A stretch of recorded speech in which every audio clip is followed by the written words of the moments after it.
피터 윌슨이 쓴 하나님인가 세상인가라는 책을 예전에 한번 말씀드린 것 같은데, 그 책에 보면 우리 현대인들이 자주 빠지는 우상에 대해서 소개되어 나옵니다.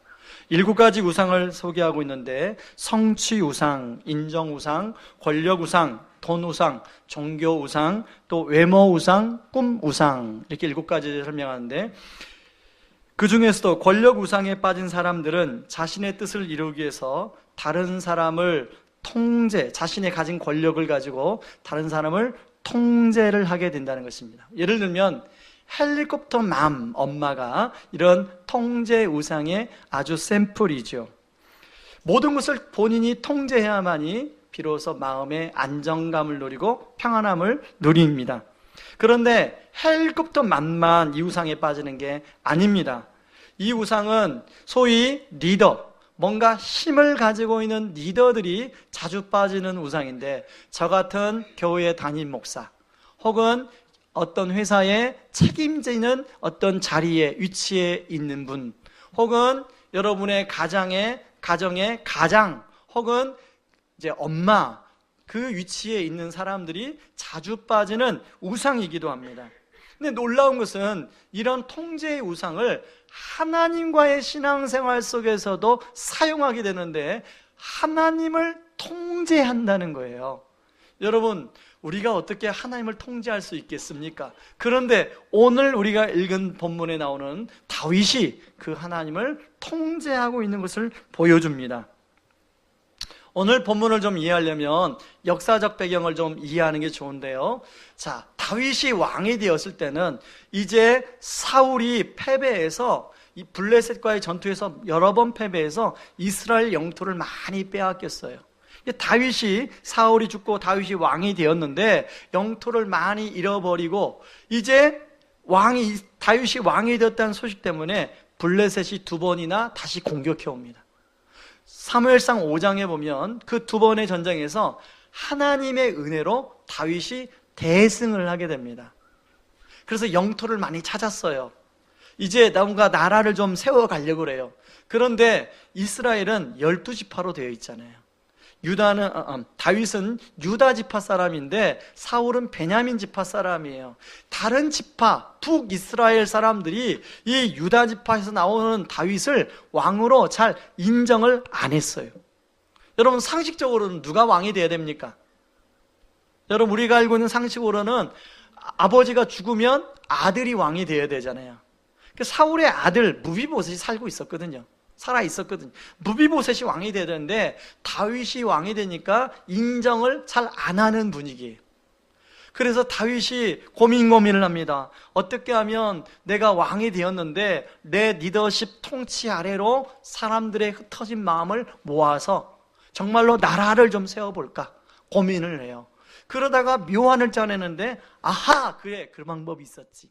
하나님의 법궤를 이제 아비나답의 집에 있는데 자기가 살고 있는 다윗성으로 가지고 오면 사람들이 하나님의 법궤가 함께하는 자기를 왕으로 인정하겠지 라고 생각하고 이제 사람들을 모읍니다. 여러분 1절 말씀을 한번 보시기 바랍니다. 1절 보시면 다윗이 이스라엘에서 뽑은 무리 3만 명을 다시 모으고, 이렇게 나오지 않습니까? 이 3만 명은 어떤 사람들이냐면 각 지파의 그래도 대표격이 되는 사람들이에요. 이 사람들은 5장에서 다윗이 블레셋과 전투할 때 함께 전쟁을 했던 사람들이에요. 그들을 다시 모으고 이제 하나님의 법궤를 다윗성으로 들여오는 잔치를 벌이는 거예요. 축제를 벌이는 거예요. 여러분, 3만 명만 모였겠습니까? 수많은 사람들이 모였겠죠. 그리고 5절에 보면 여러 가지 악기를 가지고 연주를 합니다. 그리고 이제 하나님의 법궤를 모실 새수레도 준비했어요. 이제 하나님의 법궤를 다윗성으로 들여오는 축제가 벌어져요.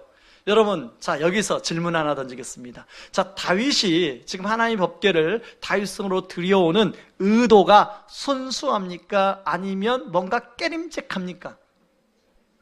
야, 여러분도 굉장히 눈치가 빠르네, 그죠?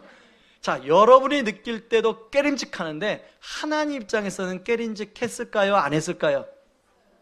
자, 여러분, 우리가 믿는 하나님은 누구에게 통제당하는 하나님이신가요? 우리가 믿는 하나님은 누구에게 이용당하는 하나님인가요? 아니잖아요. 근데 지금 다윗이 자기의 통치를 위해서 하나님을 이용하고 통제하고 있어요. 그러면 하나님이 기분이 좋을까요, 나쁠까요? 기분이 언짢죠. 그래서 다윗성에 들어오는 이 축제의 자리에 하나님이 찬물을 확 끼얹어요. 지금 막 하나님의 법궤를 다윗성으로 축제하고 사람들이 환호성을 지르는데 갑자기 나곤의 타작마당에 소가 도착했는데 소가 갑자기 막 요동을 치는 거예요. 소가 요동치니까 수레에 실렸던 법궤가 떨어집니다. 그때 법궤를 손으로 받친 웃사가 그 자리에서 죽어요. 여러분, 웃사가 죽기 전까지만 해도 풍악이 울리고 아름다운 연주가 울렸던 거예요. 그리고 사람들의 환호성이 들렸어요. 그런데 그게 어떻게 바뀌어요? 사람들의 환호성 소리가 그치고 침묵, 그리고 연주가 그치고 침묵 대신 한쪽에서 울음소리가 들리기 시작해요. 통곡의 소리가 들리기 시작해요. 그때 다윗이 어떻게 합니까? 오늘 성경에 보니까 다윗이 하나님께 화를 냈더라. 여러분, 다윗은 사울에게 쫓겨다닐 때도 한 번도 하나님께 화를 내본 적이 없어요. 그런데 그랬던 다윗이 오늘 하나님께 분하여 6장 8절을 한번 읽어볼까요? 여호와께서 웃사를 치심으로 다윗이 분하여 그곳을 베레스 웃사라 부르니 그 이름이 오늘까지 이르니라. 다윗이 화가 났어요. 아니 하나님 이게 뭐냐고. 내가 지금 왜 하나님이 안 도와주시냐고. 여러분, 하나님이 브레이크를 거실 때는 만약에 다윗의 상황이 정상적이라면 어떻게, 하나님 왜 브레이크를 거시죠? 혹시 제가 뭐 잘못한 게 있어요? 좀 알려주세요. 이렇게 나와야 되는데 지금 다윗이 하나님께 화를 내는 거예요. 여러분, 통제의 우상에 빠지게 되면 그 통제하는 본인이 본인의 통제대로 안 따라주면 화가 나요, 안 나요? 여러분 자녀를 통제하는데 여러분 자녀가 여러분 뜻대로 안 따라주면 화가 나요, 안 나요? 자, 부하 직원이 여러분 뜻대로 따라주지 않으면 화가 나요, 안 나요? 그래서 통제 우상에 빠진 사람들은 통제가 안 먹힐 때 나타나는 감정이 감정의 분노로 나타나요. 분노의 감정으로 나타나요. 자, 여러분 이제 하나님의 법궤를 다윗성으로 들여와서 나라를 안정시키려고 했던 모든 다윗의 계획이 수포로 돌아갔어요. 1주가 지났어요. 2주가 지났어요. 사람들에게 이제 사람들의 마음을 모으려고 했는데 오히려 사람들 속에 어떤 소문이 도냐면 하나님이 다윗을 거부했대. 하나님이 다윗을 왕으로 인정하지 않는 것 같아. 그러니까 하나님의 법궤가 다윗성에 가다가 웃사가 죽었대. 사람들의 민심이 점점 더 어려워지는 거예요. 여러분, 다윗의 마음이 어떻겠어요? 한 달이 지났어요. 2달이 지났어요. 변함이 없어요.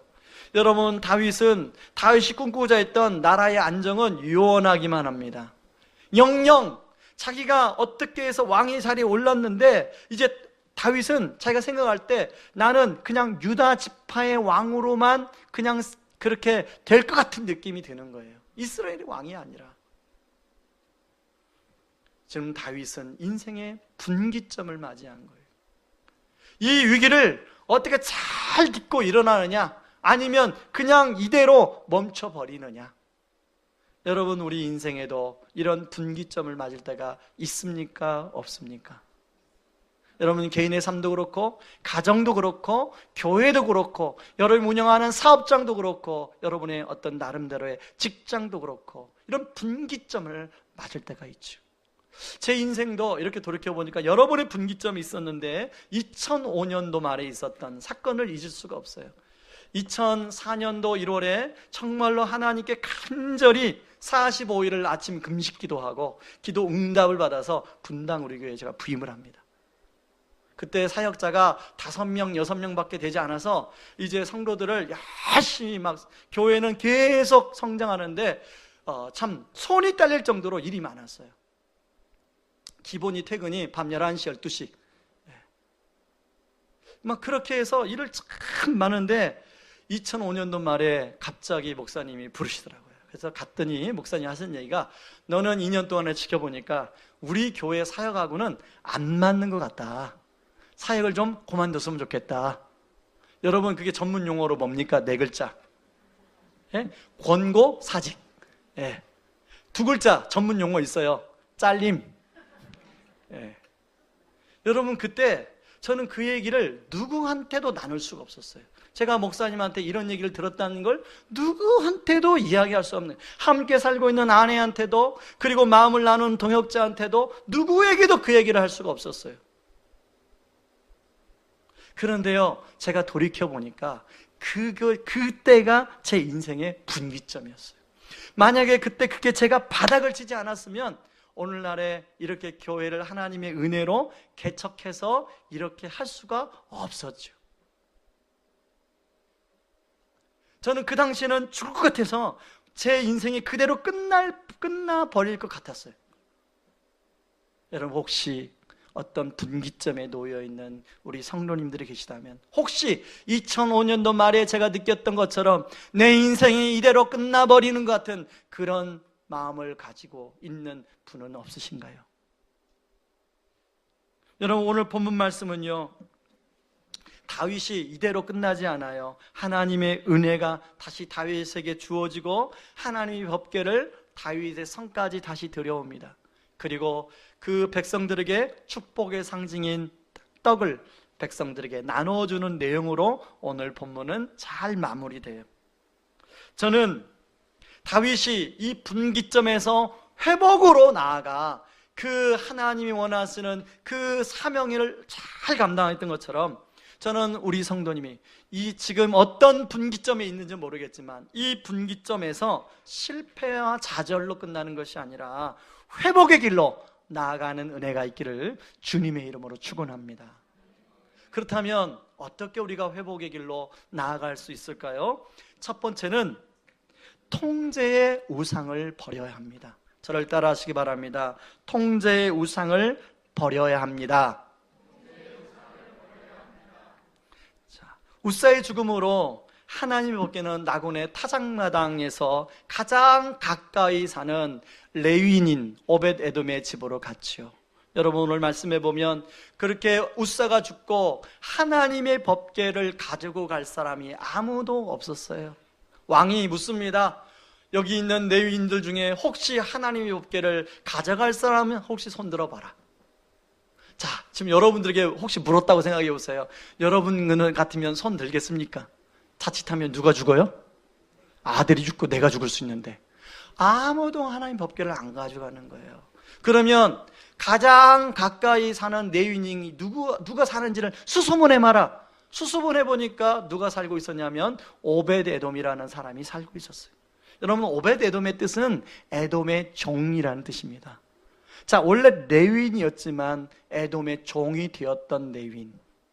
그러니까 이 레위인은 하나님의 어떤 이 주류 사회에서 잃어버리고 버려진, 외면당한 그런 인생을 살고 있는 사람이었어요. 여러분 오벳 에돔 입장에서 어떤 마음이 들어요? 내가 비록 우리 집안이 하나님의 은혜로부터 버려진 집안이지만 내가 다른 레위인처럼 나도 언젠가는 하나님의 법궤에 가까이 가서 하나님의 성막을 좀 섬기고 싶은 그런 마음이 있었을까요? 없었을까요? 그런데 그게 현실적으로 가능한 일이에요? 불가능한 일이에요? 불가능한 일이에요. 내 인생은 이대로 끝나버릴 것 같아요.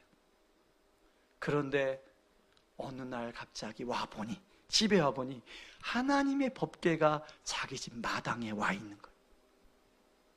여러분 오벳 에돔 입장에서는 그 하나님의 법궤를 보고 어떤 마음이 들었을까요? 자기 인생은 하나님 법궤 근처도 갈 수 없고 하나님의 그 레위인의 주류 사회에 들어갈 수 없을 거라고 생각을 했는데 하나님의 법궤가 자기 집에 와 있는 거예요. 여러분 이 오벳 에돔은 하나님 앞에 감사했어요. 하나님 제 마음을 아시고, 하나님 어떻게 제 마음을 아시고, 제 마음을 아시고, 제가 하나님 법궤에 갈 수 없으니까 하나님이 저에게 법궤를 보내주니, 오베데돔은 하나님 앞에 감사한 마음으로, 감격스러운 마음으로 그 법궤를 오매불망 두렵고 떨리는 마음으로 섬기기 시작했어요. 그러고 3개월을 보냈어요. 여러분, 그렇게 감사와 기쁨으로 3개월 보내면 여러분 3개월이 금방 가죠? 여러분, 우리 신혼부부 계시죠? 어때요? 신혼 생활이 금방 가죠? 뭔가 우리가 기쁘고 감사하고 감격스러우면 그 시간이 금방 가요. 그 3개월 그러고 보냈는데 하나님의 축복이 임하는 거예요. 여러분, 하나님 어떤 사람을 축복해 주세요? 그렇게 순수하게 감사함과 감격으로 섬기는 사람을 하나님은 축복해 주신 줄 믿으시기 바랍니다. 하나님이 구체적으로 어떤 축복을 주시는지 모르겠어요. 그런데 주변 사람들이 분명히 알았던 것 같아요. 그래서 다윗에게 보고합니다. 다윗이 그 복을 듣고 하나님의 법궤는 사람을 죽이는 법궤였는데 오베데돔이 축복을 받아? 하나님이 나를 거절했는데 법궤 때문에 오베데돔은 왜 축복해 줬지? 그러면 내가 하나님 법궤를 댔던 태도와 오베데돔이 법궤를 댔던 태도의 차이가 어떤 게 있었을까를 생각해 봅니다. 그러면서요, 다윗이 뭘 회복하냐면, 오베데돔은 감사와 감격으로 법궤를 섬겼구나. 나는 내가 하나님의 법궤를 이용하고 하나님 법궤를 통제하려고 그렇게 법궤를 들여오려고 했구나를 깨닫게 되는 거예요. 그리고 다윗이 회개합니다. 하나님, 내가 잘못했습니다. 내가 감사를 잃어버리고 조급하고 불안한 마음이 내 들어와서 내가 이때야 아니면 안 될 것 같아서 정말 하나님의 법궤를 내 정치적 목적을 위해서 이용한 거 죄송합니다. 용서하여 주옵소서. 성경 본문에 나오지 않아요. 여러분, 어떤 걸 보면 알 수 있냐면요, 여러분 13절 말씀을 보면 알 수 있습니다. 11절 말씀 보면 알 수 있습니다. 죄송합니다.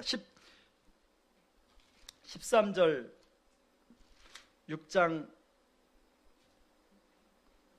13절 보면 알 수 있습니다. 6장 13절 말씀을 같이 한번 읽습니다.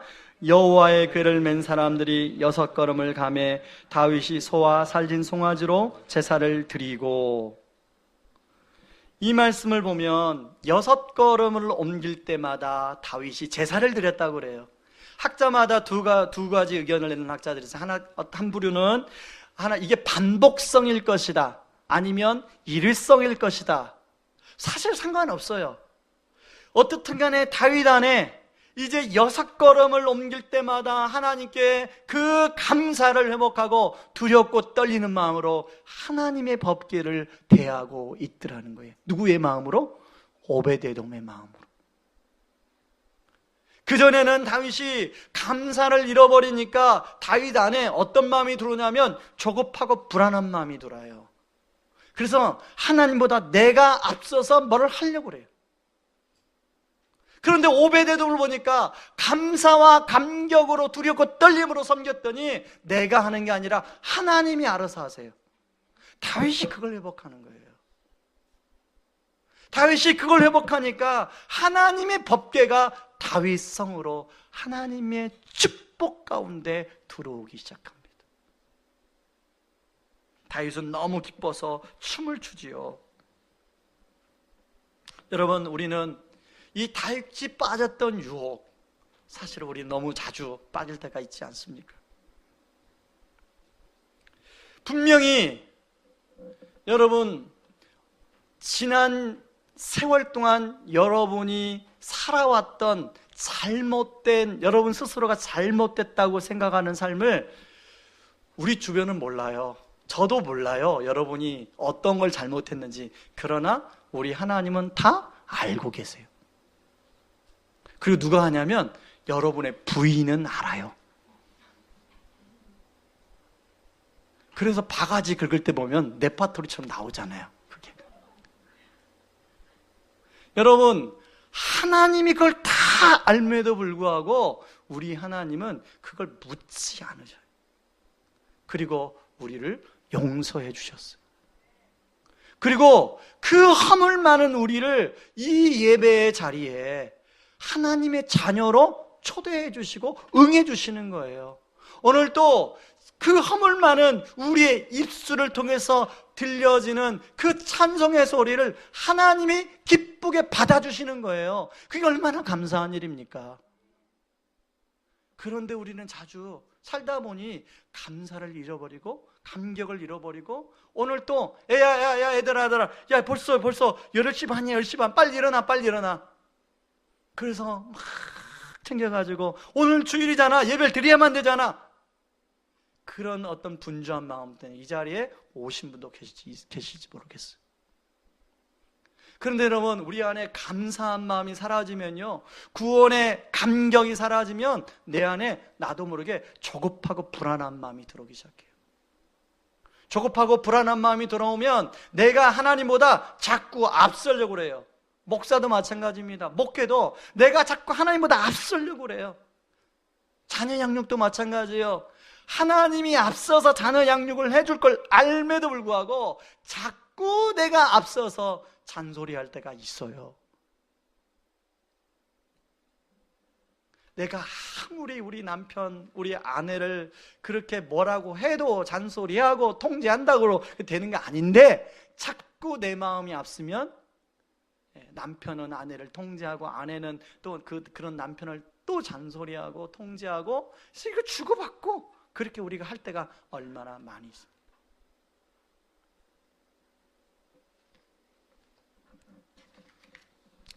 여러분 어떻습니까? 여러분은 그러지 않으시죠? 그런 마음 별로 없으시죠? 여러분은 항상 하나님 앞에 감사와 감격이 있어서 두렵고 떨리는 마음으로 하나님을 경배하고 예배하고 섬기고 모든 것을 하나님이 뜻대로 맡기고 하나님이 여러분에게 은혜를 부어주시고 그런 삶이십니까? 아니면 오늘 다윗처럼 이런 유혹에 우리가 빠져드나요? 다윗은 오베드에돔을 모습 통해서 자신의 잘못을 깨달았어요. 그렇다면 우리도 오베드에돔을 통해서 다윗이 깨달은 것처럼 우리도 돌이켜야 되지 않겠습니까? 우리 안에 그런 감사와 감격을 회복함으로 말미암아 더 이상 내가 하나님보다 앞서서 통제하려고 하는 그 통제를 내려놓고 두렵고 떨림으로 하나님 앞에 나가야 되지 않을까요? 여러분, 성경에 나오는 인물 중에 가장 많이 통제의 유혹을 받을 가능성이 높으신 분이 누군지 아십니까? 바로 예수님이세요. 여러분, 말씀을 하나 읽어보겠습니다. 우리 빌립보서 2장 6절 8절 말씀을 읽어봅니다. 빌립보서 2장 6절 8절 말씀 같이 읽습니다. 그는 근본 하나님의 본체시나 하나님과 동등됨을 취할 것으로 여기지 아니하시고 오히려 자기를 비워 종의 형체를 가지사 사람들같이 되셨고 사람의 모양으로 나타나사 자기를 낮추시고 죽기까지 복종하셨으니 곧 십자가에 죽으심이라.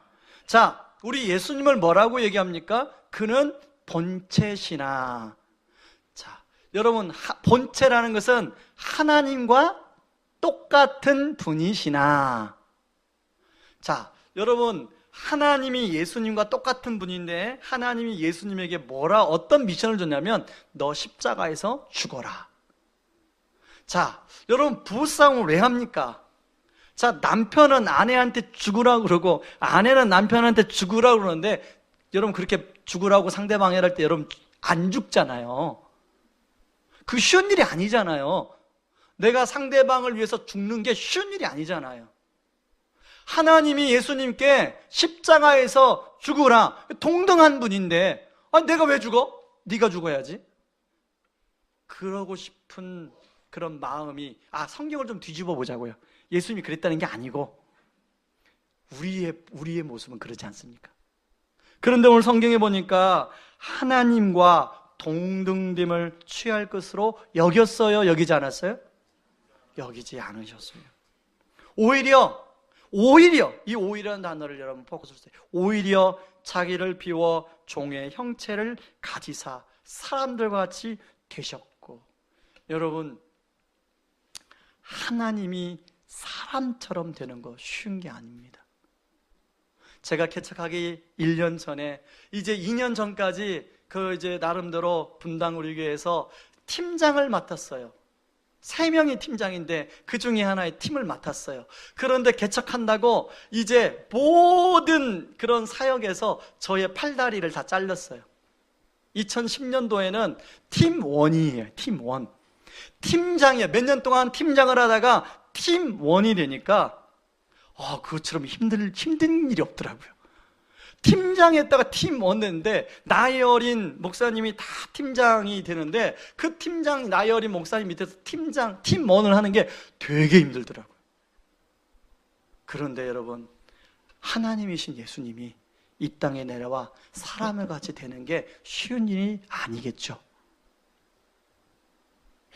뿐만 아니라 8절에 사람의 모양으로 나타나사 자기를 낮추시고 죽기까지 복종하셨으니 곧 십자가에 죽으심이라.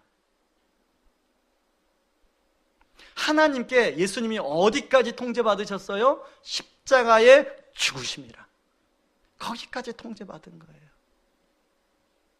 그 결과 어떤 일이 일어났습니까? 9절부터 11절에 같이 읽습니다.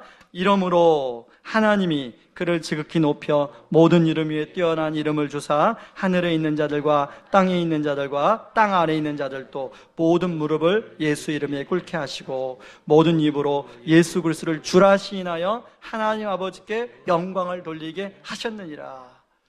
예수님이 자기의 관할을 내놓고 하나님께 통제를 받았더니 하나님이 그런 예수님을 가장 존귀한 자로 높여주시는 은혜를 받아 누리고 있습니다. 그 결과 예수님을 통해서 우리가 구원의 선물을 받지 않으셨나요? 유재영 목사님이 쓴 길 이름과 길 찾음이라는 책이 있는데 이 책에서는 저자가 이렇게 얘기합니다.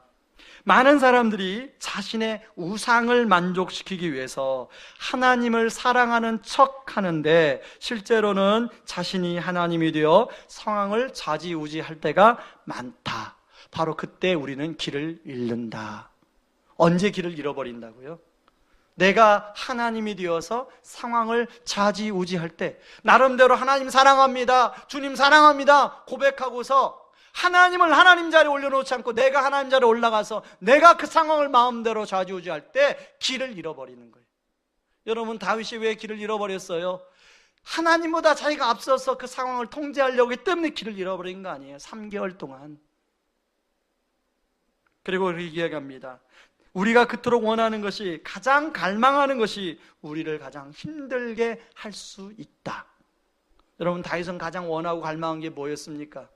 바로 자기 통치 리더십 안에 12지파 사람들을 다 모으는 거 아니었어요? 그런데 그것 때문에 다윗이 3개월 동안 길을 잃어버려요. 그리고 그것도 뜻대로 이루어지지 않아요. 여러분, 가만히 보면 우리가 갈망하는 그것 때문에, 지금 조급한 그것 때문에 우리가 길을 잃어버릴 때가 너무나 자주 있지요.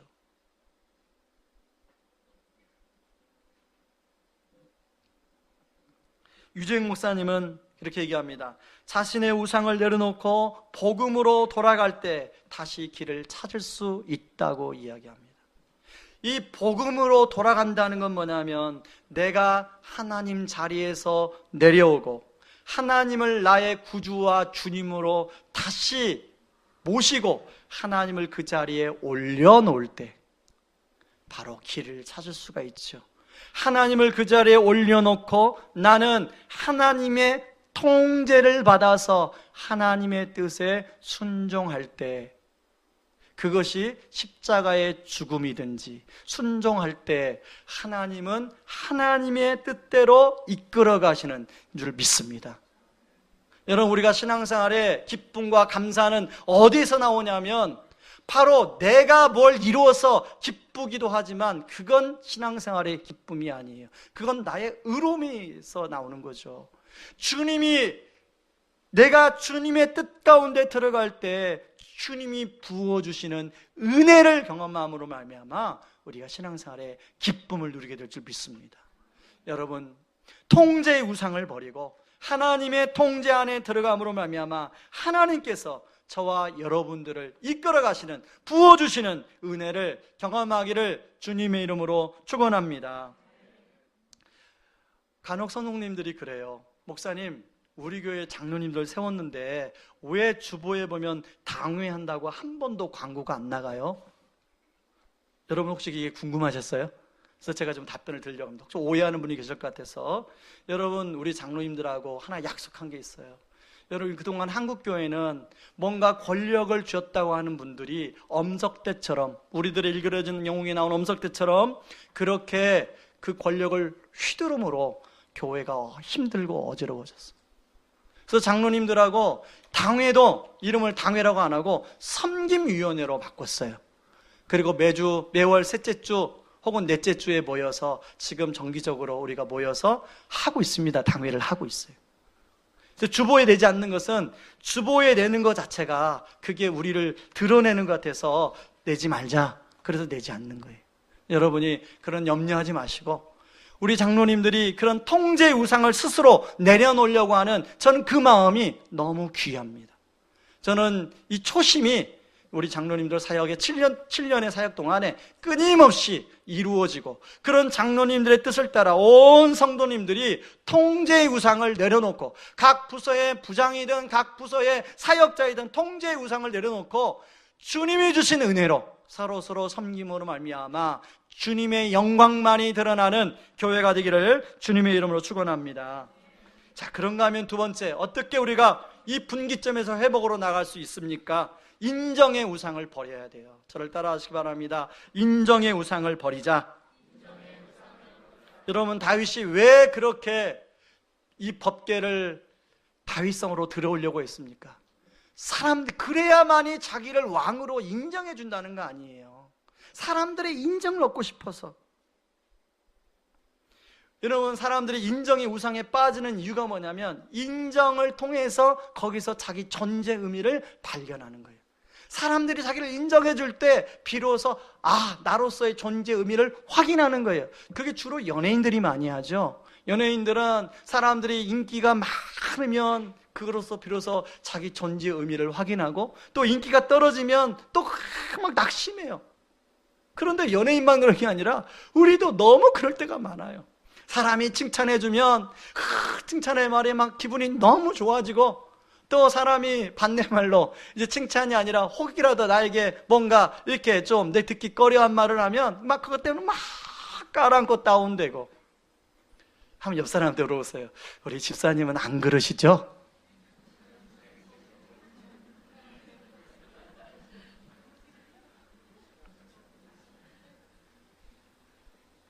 여러분, 사람들이 인정해 주는 힘, 파워가 굉장합니다. 그런데 그 속으시면 안 돼요. 그 속으시면 안 돼요.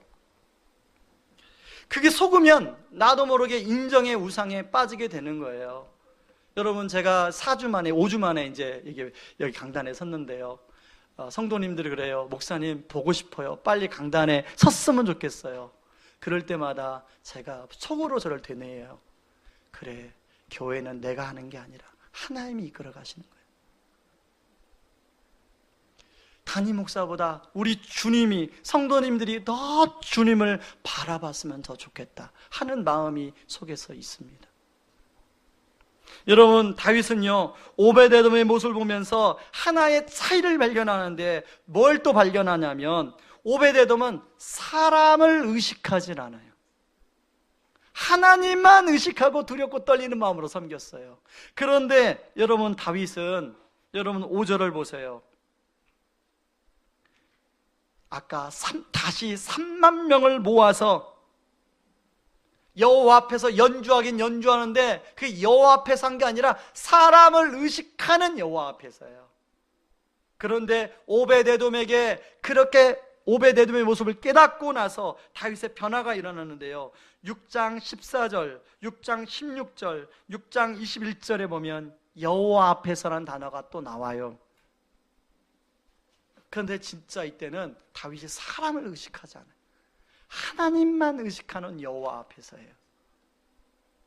그는 너무 기뻐서 이제 왕복을 벗어던지고 에봇을 입고 춤을 춥니다. 그래서 춤을 추다 보니까 바지가 내려가요. 여러분, 사람을 의식했으면 왕이 춤을 추다가 바지가 내려가면 어떻게 하겠어요? 여러분, 제가요 젊은 시절에 율동을 참 많이 했습니다. 율동, 대학생 때 이렇게 율동을 많이 배워서 한 100곡 정도를 제가 외웠던 것 같아요, 율동을. 근데 한 30대 후반까지만 해도 이게 어떤 율동 찬양이 나오면 저도 모르게 앞에서 손이 올라가요, 본능적으로. 그런데 이제 담임 목사가 되니까 손이 올라가다가도 이거 보면 어떻게 하지? 하고 손이 내려가요. 저도 모르게 사람을 의식하는 거예요. 그런데 다윗은 하나님만 의식하다 보니까 바지가 내려가는지도 모르는 거예요. 그걸 누가 봐요? 미갈이 보죠. 미갈은 공주였습니다. 왕도의 법을 어릴 때부터 교육받은 공주예요. 그러니까 미갈이 보니까 왕이 됐는데 저 왕도도 모르고 참 내가 꼭 저 교육을 시켜줘야겠구나 하고 이제 다윗이 들어오자 뭐라고 6장 20절에서 이야기합니까? 같이 한번 읽어보시죠. 시작. 다윗이 자기 가족에게 축복하러 돌아오매 사울의 딸 미갈이 나와서 다윗을 맞으며 이르되 이스라엘 왕이 오늘 어떻게 영화로우신지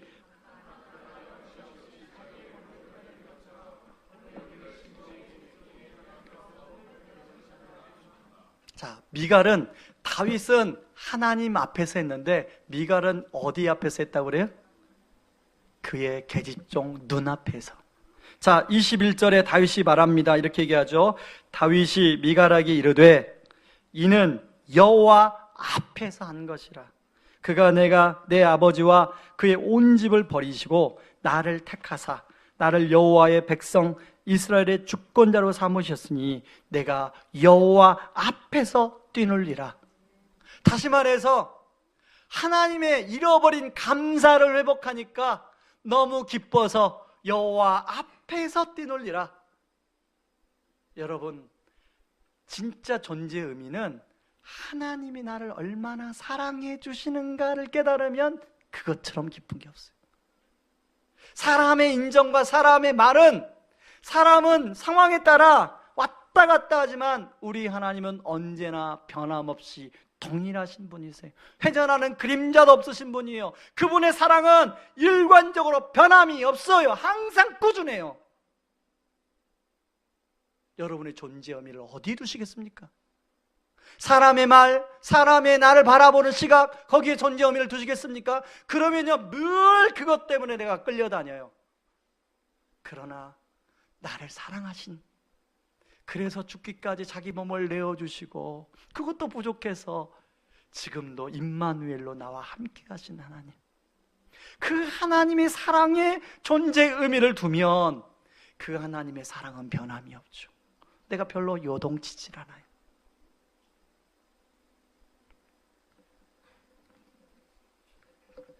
여러분, 저희 집에 막내가 그래도 좀 상태가 괜찮습니다. 저희 집에 이제 식기도를 하게 되면 저희 막내는 그래도 한 3분 정도 오래 눈 감고 기도해요. 진지하게. 그래서 제가 밥 먹을 때마다 물어봐요. 너는 오늘 식기도할 때 무슨 기도했니? 그랬더니 자기는 평상시 기도 안 하니까 밥 먹을 때라도 진지하게 기도해야 된다고 이렇게 기도를 해요.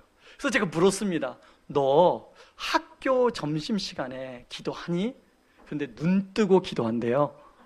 그리고 왜 눈 뜨고 기도하는데? 그래 물었더니 우리 막내가 하는 말이 강도사님이 눈 뜨고 기도하라고 시켰다는 거예요. 그러니까 애들이 반찬을 뺏어 먹으니까 기도를 하면 반찬을 훔쳐가니까 아마 강도사님이 그렇게 교육을 안 시켰겠죠. 걔가 그냥 듣고 싶은 것만 그렇게 들었겠죠. 제가 그렇게 생각이 돼요.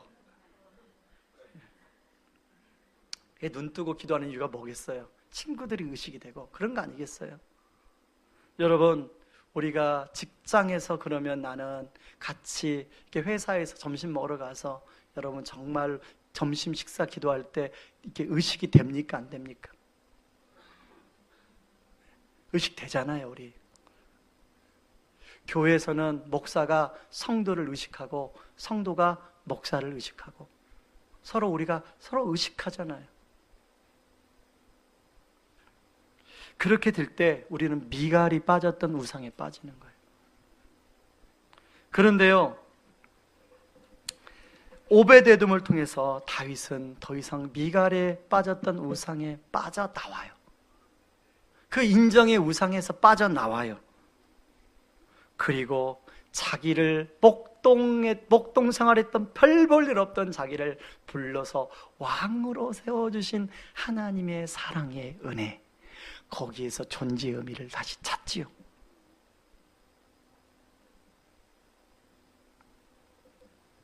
만약 예수님이 사람을 의식했다면 여러분 십자가에 못 박힐 수 있을까요? 여러분 신명기 21장 23절에 보면 나무에 달린 자마다 다 저주 아래 있는 자라 하였느니라는 말씀이 나와요. 여러분 유대인들은 누군가가 십자가에 못 박히면 그냥 본능적으로 저 사람은 그래 진짜 하나님으로부터 저주받은 사람이구나 라고 생각을 했어요. 그래서 예수님이 십자가에 못 박힐 때 사람들은 다 손가락질하면서 조롱했어요. 진짜 맞네, 진짜 저주받은 사람 맞네 하고 손가락질했어요. 여러분이 예수님이라면 그 소리 듣고 있을 때 자존심이 상하잖아요. 십자가에 끝까지 못 박혀 있겠어요? 육체적인 고통은 참겠지만 사람들의 그 지나가는 말 한마디 어떻게 참을 수가 있어요? 에이, 기분 하나님 잠깐만 기다리세요 하고 십자가에서 내려와서 꿀밤 한 대씩 주고 다시 올라가서, 여러분 예수님이 십자가에 못 박힐 때 속옷을 입었을까요? 속옷을 안 입고 벌거벗었을까요? 마태복음에 보면 겉옷은 병정들이 찢어서 나눠 갖고 속옷은 통으로 돼서 제비뽑기 했다는 말이 나오죠. 자, 우리가 알고 있는 십자가 상은 예수님이 속옷을 입은 것처럼 나오지만 실제로는 예수님이 속옷을 입지 않고 십자가에 못 박혔어요. 여러분 누구 때문에요? 우리의 조롱, 우리가 받아야 될 조롱, 우리가 받아야 될 멸시, 우리의 죄 때문에 예수님이 못 박힌 거 아니에요. 여러분 사람들을 의식했다면 그 벌거벗은 채로 끝까지 못 박힐 수 있었겠어요? 못 박힐 수가 없죠. 여러분 동일합니다. 하나님께서 우리를 각자에게 십자가의 자리에 우리를 내어주셨어요.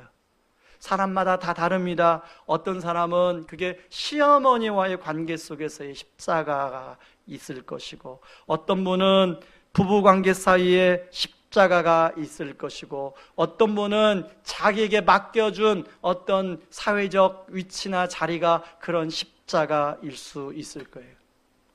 그런데 여러분 우리가 사람을 의식하면 십자가에 끝까지 못 매달려요. 끝까지 못 있어요. 그러나 나를 사랑하신 그 하나님이 이유는 모르지만 끝까지 그 자리에 못 박혀 있으라고 말씀하셨을 때 하나님의 때까지 십자가에 못 박혀 있으므로 예수님은 부활의 은혜를 경험했어요. 여러분 우리 신앙생활은 십자가만 있는 게 아니에요. 부활의 은혜가 있어요. 저는 저와 우리 성도님들이 십자가만 경험하는 게 아니라 부활의 은혜를 경험하는 신앙생활 되길 바랍니다. 그래서 우리에게 주어진 십자가, 정말로 사람들을 의식하면 끝까지 거기에 못 매달려 있지만 우리 나를 사랑하시고 지금도 나와 함께 하시는 그 하나님의 사랑 때문에 우리에게 허락하신 그 십자가에 끝까지 메어 달림으로 부활의 은혜를 경험하는 저와 여러분이 되기를 주님의 이름으로 축원합니다. 우리 이 시간에 같이 찬양하며 기도하기를 원합니다. 주여 우린 연약합니다. 같이 찬양하겠습니다.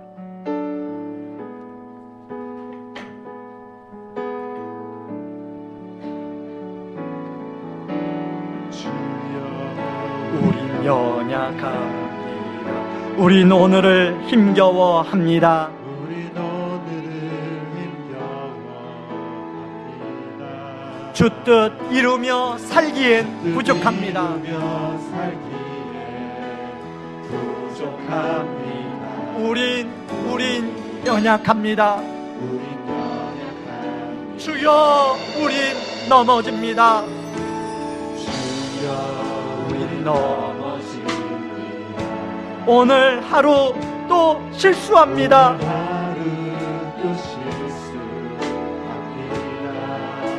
주의 긍휼을 구하는 죄인입니다. 주만 바라봅니다. 우리 힘으로는 안 돼요. 주님의 은혜가 필요합니다. 주님의 은혜 온 세상 위에 넘칩니다. 넘칩니다. 가릴 수 없는 주 영광 온 땅 위에 충만합니다. 주님만이 길이에요. 우린 그 길 따라갑니다.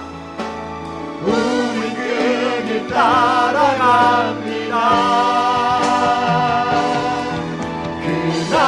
그날에 우리를 이루신 주는 완전합니다. 여러분, 이 찬양의 가사처럼 우리는 오늘 본문에 나온 다윗처럼 자주자주 통제의 우상에 빠지고 인정의 우상에 빠져요. 오늘 말씀을 들었지만 또 우리 삶으로 돌아가면 그렇게 빠질 수 있어요. 그렇기 때문에 주의 은혜가 필요해요. 주님의 은혜가 한 번만 필요한 게 아니라 순간순간마다 날마다 주의 은혜가 필요해요. 내 힘으로는 지금 내 인생의 분기점을 해체할 힘이 없어요. 실패와 좌절로 끝날 것 같아요. 그래서 주님의 은혜가 필요한 거예요. 주님만이 길입니다. 주님만이 길입니다. 제 인생에 이대로는 하나님 실패와 좌절로 끝날 것 같습니다. 주님 도와주십시오. 주님만의 길입니다. 주님 도와주십시오. 여러분, 그런 마음으로 이 시간에 다시 한번 이 찬양 우리 다 같이 일어나서 주여 우린 연약합니다. 주님 도와주십시오. 그런 마음으로 찬양하기를 원합니다. 주여 우린 연약합니다.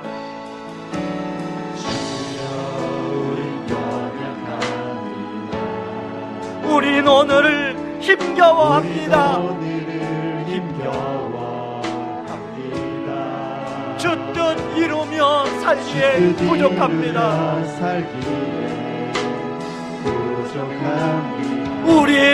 우린 연약합니다. 주여 우린 넘어집니다.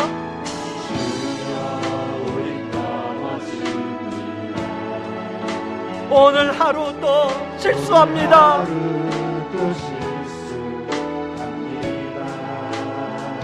주의 긍휼을 구하는 죄인입니다.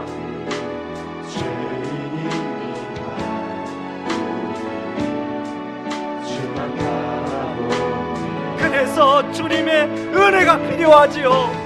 없는 주님의 은혜 온 세상 위에 넘칩니다.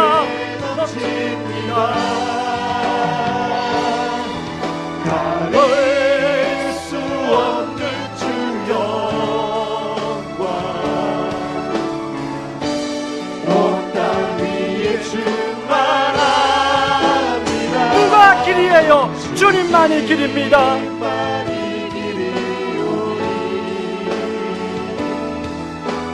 우리 그 길 따라갑니다.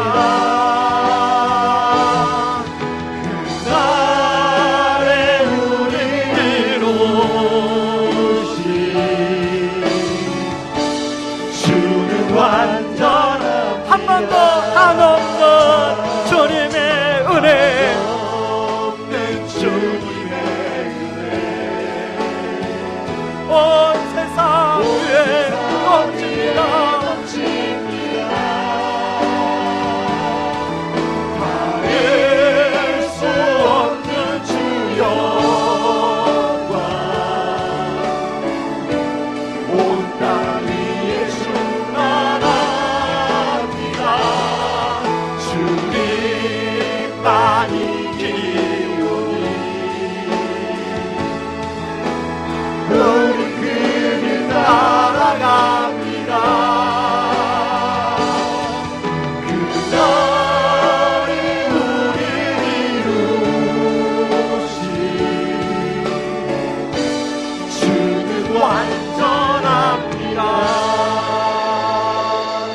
여러분, 우리 시간에 한번 기도합시다. 주님의 은혜가 안 됩니다. 하나님, 내 삶의 분기점에서 주님의 은혜가 필요합니다. 주님만이 길입니다. 주님의 은혜로 덮어주시옵소서. 하나님, 이 분기점을 회복으로 나아갈 수 있는 주의 은혜를 부어주시옵소서. 우리 간절한 마음으로 아버지 하나님께 구하며 나아가기로 원합니다. 같이 기도하겠습니다. 고마우신 하나님 아버지, 고마우신 하나님 아버지 하나님, 우리 인생의 분기점에 놓여 있습니다. 아버지, 주님의 은혜가 아니면 안 됩니다. 아버지 하나님, 저는 아버지 연약하여 아버지 이 문제를 풀어갈 힘이 없습니다. 아버지 하나님, 도와주셔서 아버지 주님의 은혜를 부어주셔서 아버지 이 문제를 풀어갈 수 있도록 하나님 도와주시옵소서. 아버지 하나님 도와주시옵소서. 아버지 하나님, 주님만이 아버지 길입니다. 아버지 하나님, 주님만이 해법입니다. 아버지 도와주시옵소서. 개인적으로 아버지 분기점에 있는 성도님들이 있습니다. 가정적으로 아버지 하나님 또한 사회행사적으로 아버지 하나님 또한 교회적으로 아버지 분기점에 있습니다. 아버지 실패와 좌절로 끝나는 것이 아니라 주님의 은혜로 회복으로 나갈 수 있도록 도와주시옵소서. 아버지 하나님, 내가 아버지 나도 모르게 아버지 하나님을 통제하고 아버지 주변 사람을 통제하려고 했던 아버지 그 마음이 있었던 것을 아버지 돌아보게 도와주시고 아버지 내 안에 아버지 통제의 우상을 내려놓고 아버지 하나님, 주님에 대한 그 감사와 감격이 먹힐 수 있도록 하나님 도와주시옵소서. 그래서 아버지, 내가 하나님보다 앞서려고 했던 마음에서 아버지 하나님을 하나님 자리에 올려놓고 아버지 하나님이 이루어가실 것들을 아버지 믿음의 눈으로 목도할 수 있도록 하나님 아버지 도와주시옵소서. 아버지, 우리가 자꾸만 아버지 사람을 의식하고 사람의 말을 아버지 하나님 영향을 받았던 것을 주여 용서하여 주시옵소서. 아버지 하나님, 인정의 우상에서 아버지 빠져나오게 도와주시옵소서. 아버지 하나님, 우리는 자꾸만 사람들의 말에 아버지 사람들이 평가에 아버지 나의 존재 의미를 아버지 때가 많이 있었음을 고백합니다. 아버지, 그러나 아버지 하나님이 나를 얼마나 사랑하시는지 아버지 글쎄 보혈로 나를 얼마나 귀하게 여기시는지 거기에 존재 의미를 두게 도와주시고 아버지 그 하나님이 지금도 나를 사랑하신 것에 아버지 존재 의미를 두고 살아갈 수 있도록 하나님 아버지 도와주시옵소서. 한없는 주님의 은혜 온 세상 위에 넘칩니다. 온 세상 위에 넘칩니다. 가릴 수 없는 주 영광, 가릴 수 없는 주 영광, 온 땅에 충만합니다. 온 땅 위에 충만합니다. 주님만이 길이오니 주님만이 길이오니 우린 그 길 따라갑니다. 우리 그 길 따라갑니다. 그날에 우리를 이루실 나를 우리 이루시 주는 완전합니다. 주는 완전합니다. 하나님 아버지, 그렇습니다. 주여, 우리는 연약하여 오늘 또 힘겨워하고 우리는 연약하여 오늘 또 넘어집니다. 그래서 주님의 은혜가 없이는 살 수가 없는 자임을 고백합니다.